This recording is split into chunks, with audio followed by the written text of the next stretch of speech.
we've got a couple of textile objects here. One of them, it's labelled a strip of Ashanti cotton cloth, which I'm sure that we can expand on a little bit. This one simply says hat.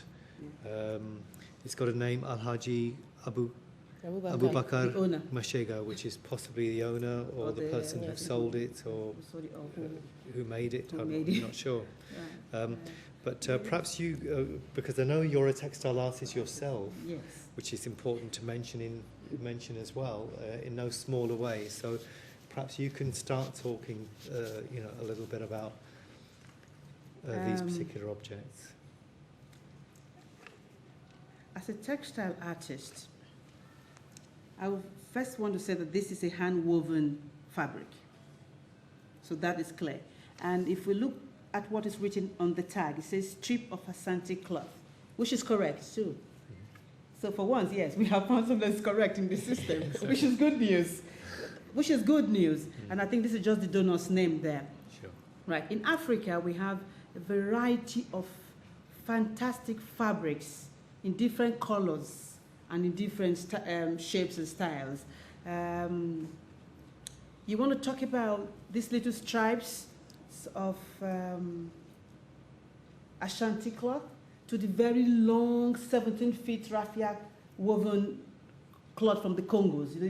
They have this raffia woven cloth in the Congo region. It's 17 feet and above. That's the length of that fabric. So you either start from the very small, glorious Asanti stripes, or you go to the ever fascinating, beautiful, 15 feet high Congo raffia weave.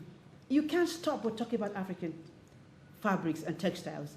And talking about African fabrics, or the fabrics in front of us today, you want to draw memories to cotton monopolies. Why was Manchester so rich? How did we become so rich? How did England make its money? The main bulk of money we got was from cotton, and that was based around the Lancashire area. And then you must talk about Africa, because there's a link between the African textiles and the European cotton market. Then we start first by, this is hand woven. Just looking at this fabric, so many things come in mind, and I would like my sisters to contribute. First, I look at the fabric and I just say, maybe it's an akwete. On the second look, I want to say maybe it's kente. Some other time I think maybe it's adinkra. Looking at it again, you think maybe it's ashoke after all, or the nupe cloth, because these are all woven, hand-woven stripes of fabric that are made on the hand loom and are traditional fabrics. But looking at this fabric, this is the one we are particularly about now. This is an Asanti stripe. As we've said with some other objects, color is very important to the African man. White depicts purity, and blue, following with the history of color, was for royalty. You know, blue is an expensive color. It's like color purple. It didn't become popular till chemical dyes came into existence. Before chemical dyes, you had to be very rich to use dark colors. So in African tradition, when you add blue and white, you're talking about the rich man, you're talking about the noble, you're talking about the royalty. And so fabrics like this would have been used for rich men or for kings. Clothes in Africa communicates. Clothes for us in Africa represent wealth and culture like no other before. There's no other medium you can trace our culture to but clothes. Like you see the three men today, we are elaborately dressed up. It shows where we come from. We are dressed up to represent our different parts of Nigeria.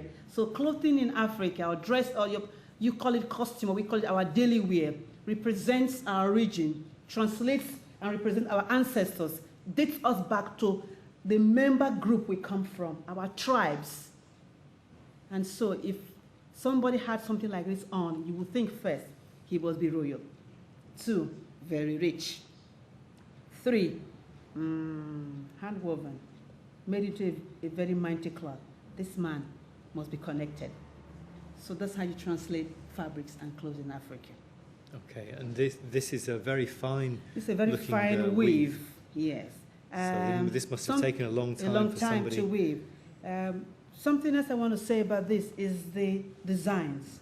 You want to see these repeated patterns. If I unroll it, it's repeated all over. And that brings us to a new topic, the ethnomathematics in African crafts. That's talking about the mathematical patterns in African designs. You see how they've repeated these patterns, how they've dropped it. It's an emblem of intelligence, how the craftsmanship of these ancestors have been. You can trace the history of maths. You can begin to unfold it to the earliest beginnings, to the Egyptians, how they were able to build huge temples, how they were able to build great walls. And this was based on measurement. I'm not a mathematician, but math says that mathematicians say the origin of math depends upon, the concept of measurement.